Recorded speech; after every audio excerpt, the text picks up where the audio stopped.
Hello students, how are you? All well. Today's topic is self-inductance. 50% topic is the revision of this chapter, revision of the previous theories. Let's start without wasting time. Okay. What is self-inductance? वो जानने से पहले हम लोग ने एक चीज जो फेराडेज एक्सपेरिमेंट के अंदर नोटिस नहीं की थी उस चीज के बारे में बात करेंगे। कैसी चीज? तो ध्यान से देखो। फेराडेज ने ऐसे बोला था कि भाई कोई एक कॉइल होती है, ठीक है, लाइक दिस। उस कॉइल को हम बैटरी के साथ कनेक्ट कर देते हैं,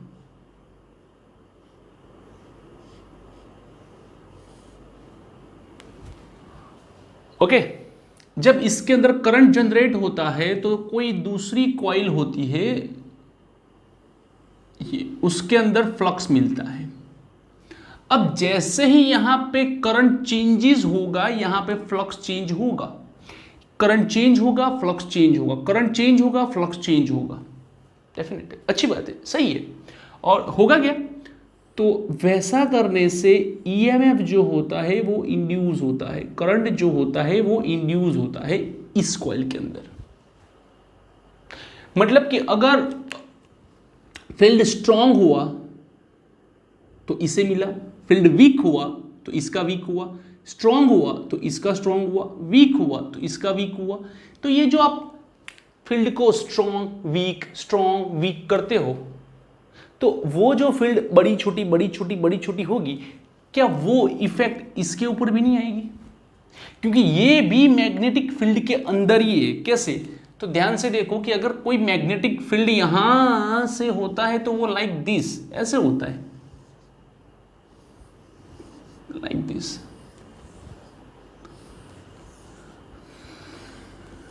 ऐसे।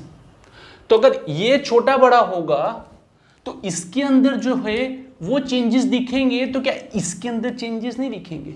डेफिनेटली दिखेंगे, क्योंकि ये भाई साहब भी उस फील्ड के अंदर ही है। ये तो ऐसी बात हुई कि अगर खाना बनाया, खाना कम पड़ा तो भाई जो बना रहा है उसे भी कम मिलने वाला है। खाना ज्यादा बना तो जो बना रहा है उसे भी ज्यादा मिलने वाला है, डेफिनेट है।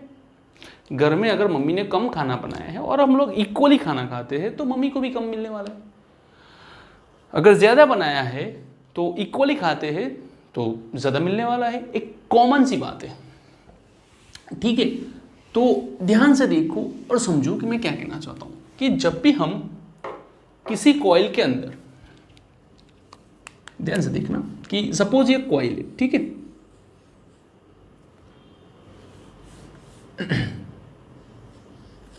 ये कॉइल ले लो, ये दूसरी कॉइल ले लो, ठीक है। इसमें करंट I1 डालो, इसके अंदर जो करंट है वो I2। तो डेफिनेटली कि यहां पे जो I1 है, I1 is greater than I2, तो B1 is greater than B2। अगर रिवर्स प्रोसीजर होती तो रिवर्स होता, कॉमन है। करंट जिसमें ज्यादा उसका फील्ड ज्यादा, करंट जिसमें कम उसका फील्ड कम, ओके। अब ध्यान से देखो कि एक ही कॉइल लो और करंट को I1 से I2, मतलब कि करंट को क्या करो, इंक्रीज करो। करंट को क्या करो, इंक्रीज करो। तो उससे क्या होगा कि करंट इंक्रीज होते ही पहले तो आप जब B1 था तब फील्ड चेक करो, तो इतना सा फील्ड मिल रहा है B1 जितना। जैसे ही करंट इंक्रीज हुआ, B equals to mu 0 NI के according B proportional to I।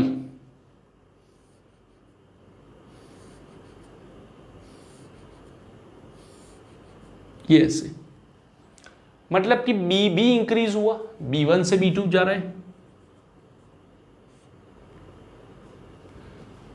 अब किसी ने सोचा कि भाई करंट को डिक्रीज करते हैं, तो वापस उसने मीटर घुमाया और करंट को रिड्यूस कर दिया। करंट रिड्यूस होते ही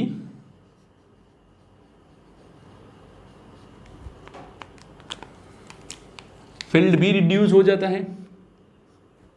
तो आप ध्यान से देखो कि इसकी जो फील्ड है उसके अंदर वो खुद यहां से स्ट्रांग हुआ, वीक हुआ, स्ट्रांग हुआ, वीक हुआ, स्ट्रांग वीक, स्ट्रांग वीक, उसके अंदर भी ये चेंजेस होने वाले हैं, सेल्फ चेंजेस जिसे बोलते हैं, जिसके कारण वो खुद अंदर अपने आप में एक करंट इंड्यूस करेगा, अपने आप में करंट इंड्यूस करेगा। So we can say that कि भाई change in field otherwise change in coil,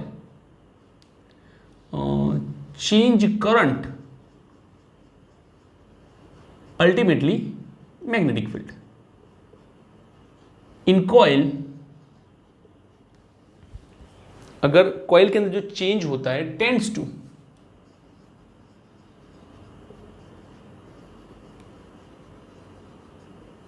change effect otherwise change affect itself, कि उस जो चेंज होता है वो उसके अंदर भी उसे अफेक्ट करता है। ओके, एक सिंपल फॉर्मूला है, सिंपल समझिए। अब सीधी बात है कि भाई अगर फ्लक्स अगर चेंज हो रहा है तो क्या होगा, ईएमएफ इंड्यूस करेगा, सिंपल बात है। And this change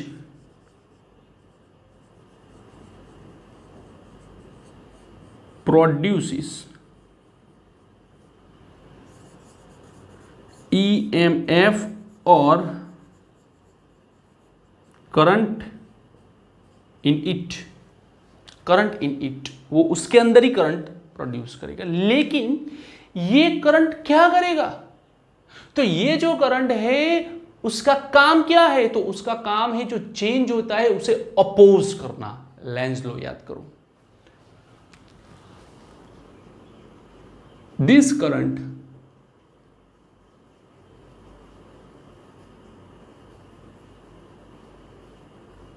changes, otherwise this current opposes the external changes।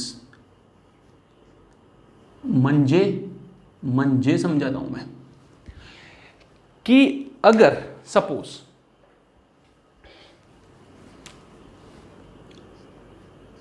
I external जो है बैटरी के थ्रू जो मिल रहा है वो अगर इंक्रीज होगा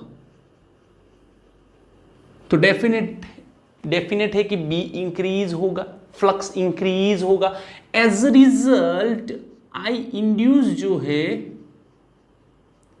वो क्या करेगा कि भाई तू इंक्रीज हो रहा है, नहीं मैं तुझे डिक्रीज करूंगा।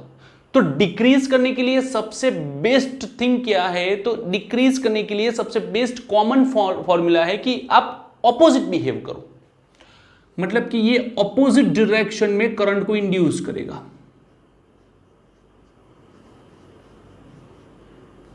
ओके, अगर आपका जो एक्सटर्नल बैटरी है वो धीरे धीरे स्लो हो रही है और करंट डिक्रीज हो रहा है, करंट डिक्रीज होगा तो फ्लक्स भी डिक्रीज होगा, फील्ड भी डिक्रीज होगा।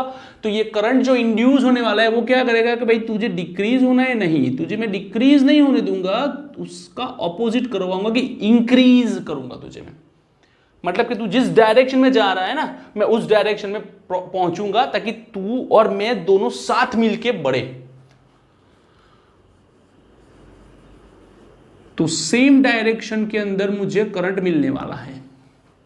तो ये आपको ध्यान रखना है कि यहां पे जो बिहेवियर हो रहा है, जो इंड्यूस ईएमएफ का जो बिहेवियर हो रहा है वो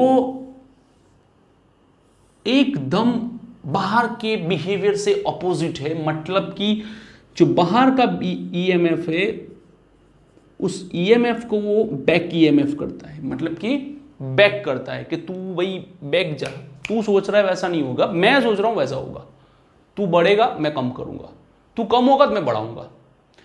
मतलब कि ये जो ईएमएफ इंड्यूस होगा, that's EMF is known as back EMF और this current is known as back current. Okay, क्योंकि ये एक्सटर्नल बैटरी से ऑपोजिट बिहेव करता है। क्या करता है? ऑपोजिट बिहेव करता है। That's why it is known as back EMF. Okay, let's go. अब मेन बात करते हैं, जो फ्लक्स है, total flux, phi total of coil is phi total is equals to एक टर्न का फ्लक्स कितना? Suppose phi, flux of a turn is phi, flux of n turns it is n phi। मतलब कि ये जो flux है, ये दोनों फ्लक्स जो है वो किसके ऊपर डिपेंडेंट है?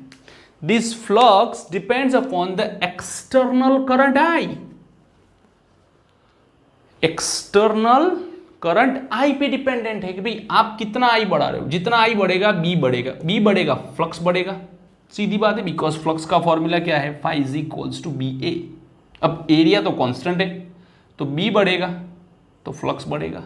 सीधी बात है। तो phi total is equals to n phi which is proportional to I. Remove the proportionality constant, n phi is equals to Li. n phi is equals to Li. Most important formula। और उसके ऊपर से मैं L को जब subject बनाऊंगा तो लिखना पड़ेगा L is equals to n phi by I. L is equals to n phi by I. This L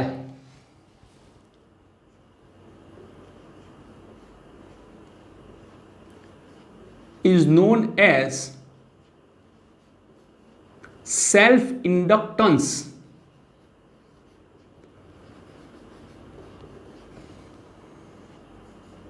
of coil. यह कॉइल का self inductance, this is a self inductance of a coil. यहां पे आप ध्यान रखो कि ये दोनों प्रोपोर्शनल है और ये जो भाई साहब है वो तो कांस्टेंट है। Number of turns is constant, so flux is proportional to current. तो जितना करंट बढ़ेगा फ्लक्स बढ़ेगा, जितना करंट बढ़ेगा फ्लक्स बढ़ेगा, करंट बढ़ेगा फ्लक्स बढ़ेगा, करंट बढ़ेगा फ्लक्स बढ़ेगा, करंट बढ़ेगा फ्लक्स बढ़ेगा। तो उससे होगा क्या कि जो ये रेशियो जो है वो चेंज नहीं होगा। जितनी मात्रा में I बढ़ेगा सेम मात्रा में phi बढ़ेगा। जितना प्रोपोर्शन I का इंक्रीज होगा उतना ही प्रोपोर्शन में फ्लक्स मिलेगा। तो L is known as self inductance of coil. ठीक है, देयरफॉर phi by I जो है वो कांस्टेंट है and as a result L is constant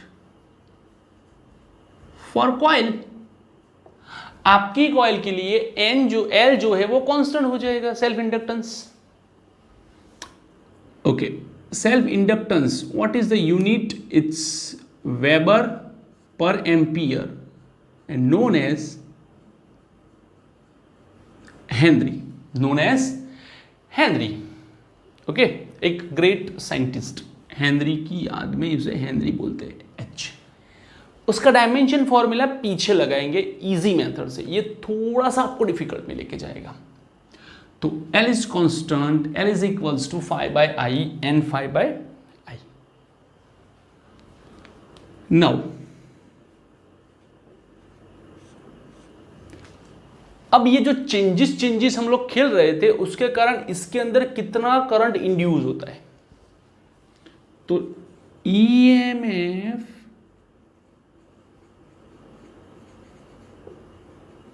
induced in coil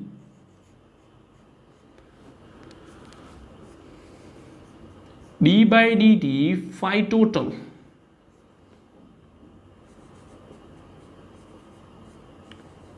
d/dt it is n phi, it is n phi, phi total is equals to n phi। और ये जो n phi है इसका मतलब होता है Li, n phi equals to Li। I is a constant, so it is L di by dt, L di by dt.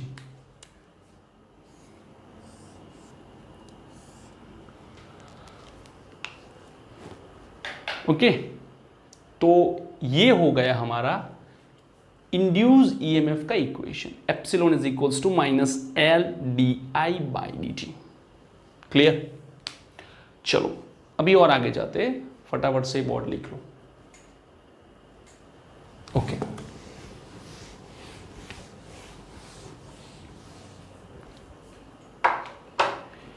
L subject बनाओ, minus EMF divided by D I by D T. इसके हिसाब से अगर unit देखने जाओ तो EMF का unit होता है volt, D I change in current का होता है ampere per second, D T नीचे है, तो एल जो है उसका यूनिट होगा वोल्ट सेकंड पर एम्पियर। और इसके हिसाब से जो डायमेंशनल फॉर्मूला बनेगा, तो आप सबसे पहले एक काम करो, वोल्ट का डायमेंशन फॉर्मूला 1231 लगाओ, 1231। उसके बाद सेकंड के लिए आप -3 में +1 जोड़ो तो -2 बनेगा। अभी एम्पियर है तो नीचे है तो एक और माइनस करो तो -2 होगा। तो 1/2 it's dimension formula of self inductance. क्या? 1/2, जिसमें से 2 पीछे वाले नेगेटिव रहेंगे और आगे वाले पॉजिटिव्स रहेंगे। Okay, let's see. अब बात करते हैं कि भाई अगर किसी कॉइल के अंदर जो करंट चेंज का रेट है, rate of change in current is di by dt, okay, और वो कितना होगा 1 एम्पियर पर सेकंड। तो अगर 1 एम्पियर पर सेकंड होगा तो ये जो है वो डिनोमिनेटर 1 बनेगा, तो magnitude of L is equals to magnitude of EMF. तो यहां पे जो ईएमएफ इंड्यूस होगा तो लिखे कि भाई induced EMF is equal two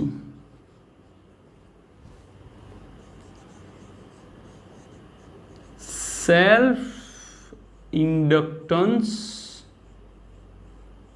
of coil. कि भाई कितना ईएमएफ बनेगा, तो जितना इसका इंडक्टेंस होगा उतना ही ईएमएफ बनेगा।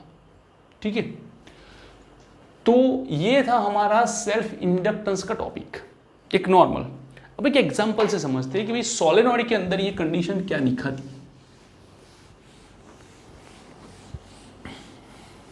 नाउ सबसे पहले हम लोग क्या करेंगे कि एक सोलेनॉइड लेंगे,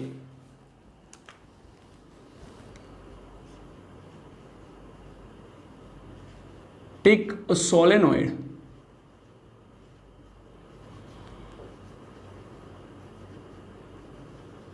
having turns and area A means cross section and length L। ऐसा मैंने एक सोलेनॉइड लिया, ठीक है। तो इस सोलेनॉइड का जो मैग्नेटिक फील्ड होगा वो होगा B is equals to μ0 Ni, where N is equals to capital N by I, N is equals to Ni।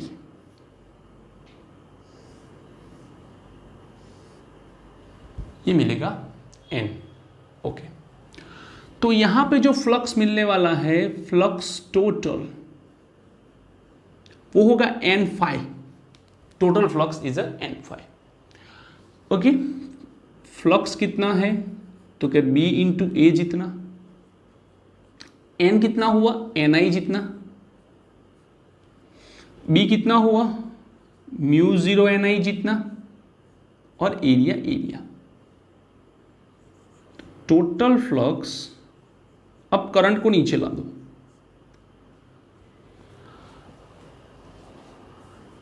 It is mu zero N into N square A, and total flux by current, मतलब कि जो L लिया था वो था N five by I.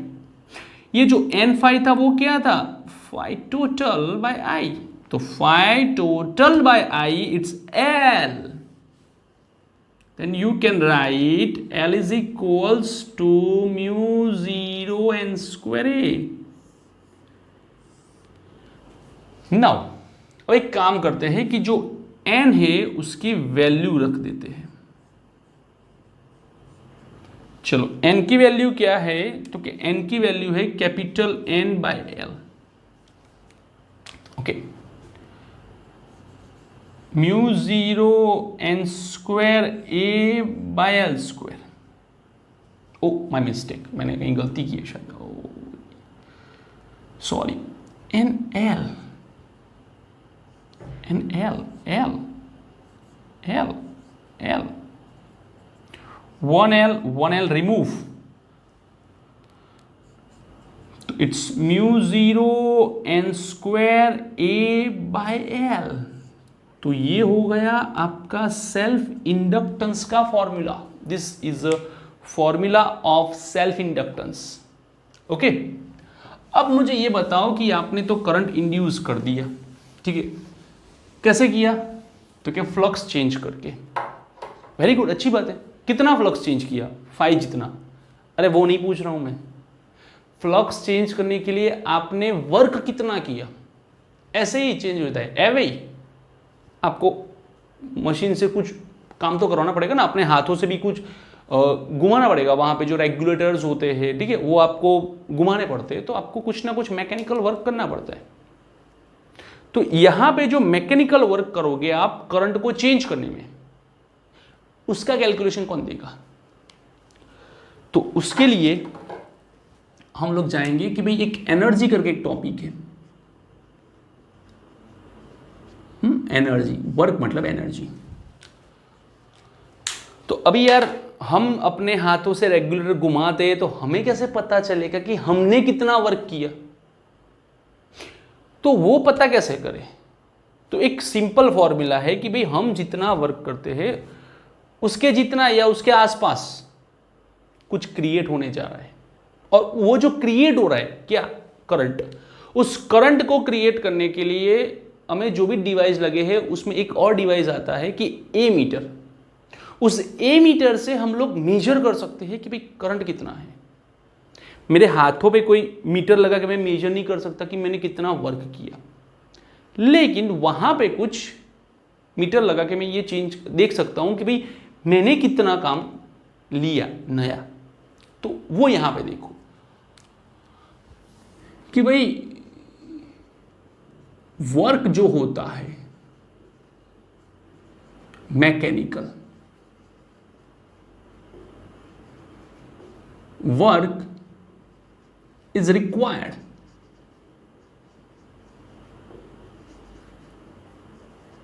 to induced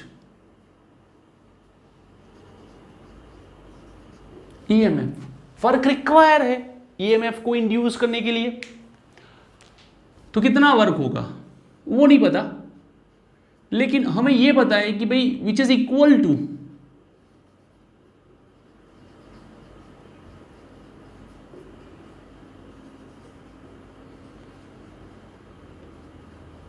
electrical power. और electrical power का formula क्या है, epsilon I.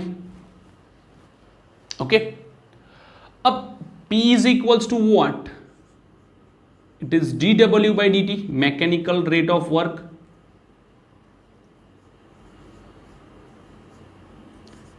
dW by dt, epsilon is equals to L di by dt। So D double is equals to L I D I, L I D I. अब आप एक काम करो, integration में डाल दो इसे, D double equals to L बाहर ले लो because L is constant, L D I D W, कुछ भी ना हो तो इंटीग्रेशन डब्ल्यू, एल आई का हो जाता है L square by two, so W is equals to L square by two. Okay, अब एक बात याद रखना कि जितना आप वर्क करोगे, आपने जितना वर्क किया वो वर्क सोलेनॉइड के अंदर एक मैग्नेटिक एनर्जी के फॉर्म में स्टोर हो जाएगा।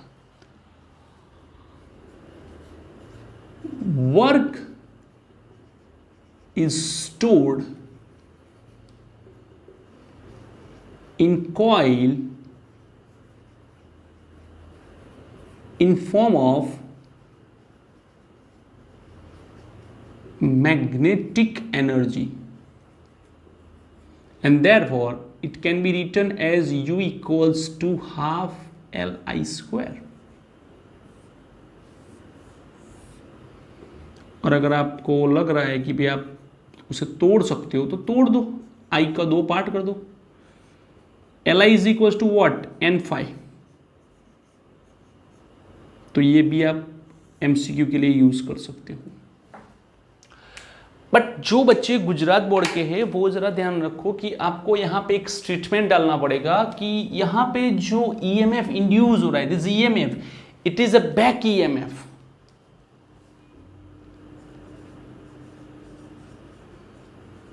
Induced EMF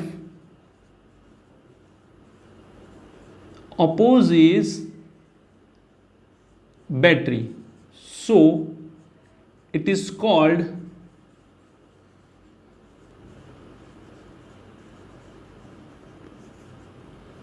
back EMF. It is called back EMF। ठीक है, तो ये हमारी एनर्जी का फॉर्मूला, ठीक है, तो ये लिख लो। इसके बाद हम लोग देखते हैं एनर्जी डेंसिटी। चलो लिख लो फटाफट। Okay,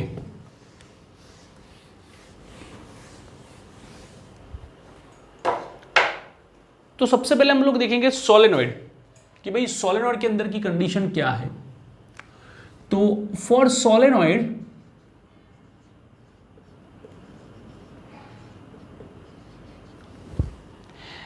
L is equals to mu 0 n square AL, mu 0 n square AL into L, half mu 0 n square u equals to half L I square, my mistake, AL I square. L को नीचे ले लो, half mu 0 N square I square. Energy area into length, it is known as volume, known as volume. So energy upon volume it's known as energy density, रोबी। Half mu 0 N square I square, energy density of solenoid. अब एक काम करो, आप mu 0 से multiply करो, mu 0 से divide करो, म्यू 0 से मल्टीप्लाई करो और म्यू 0 से डिवाइड करो। तो मैंने म्यू 0 से डिवाइड करिए, मल्टीप्लाई करने से यहां पे स्क्वायर हो जाता है। चलो स्क्वायर को बाहर ले लो, mu 0 ni whole square by mu 0, and this is a magnetic field B of a solenoid, B square by 2 mu 0। तो ये हो गई आपकी सोलेनॉइड की एनर्जी। तो ये है आपका सोलेनॉइड का फॉर्मूला, पूरा का पूरा सोलेनॉइड का कंसेप्ट, ठीक है। जिसके अंदर सेल्फ इंडक्टेंस और सब कुछ है। सिंपल कॉइल है तो सिंपल फॉर्मूला है। अगर आप सोलेनॉइड से जा रहे हो, आपको मैक्सिमम सोलेनॉइड मिलेगा, तो आप सोलेनॉइड का फॉर्मूला लगा के आगे बढ़ सकते हो, व्हाटएवर। ठीक है, तो इसमें आपको सब कुछ मिल जाएगा। ओके, तो ध्यान से पढ़ो, समझ के पढ़ो, दोबारा वीडियो देखो, आराम से पढ़ो। और अगर आपको मेरा वीडियो अच्छा लगा है then please comment in it. Thank you for watching my video.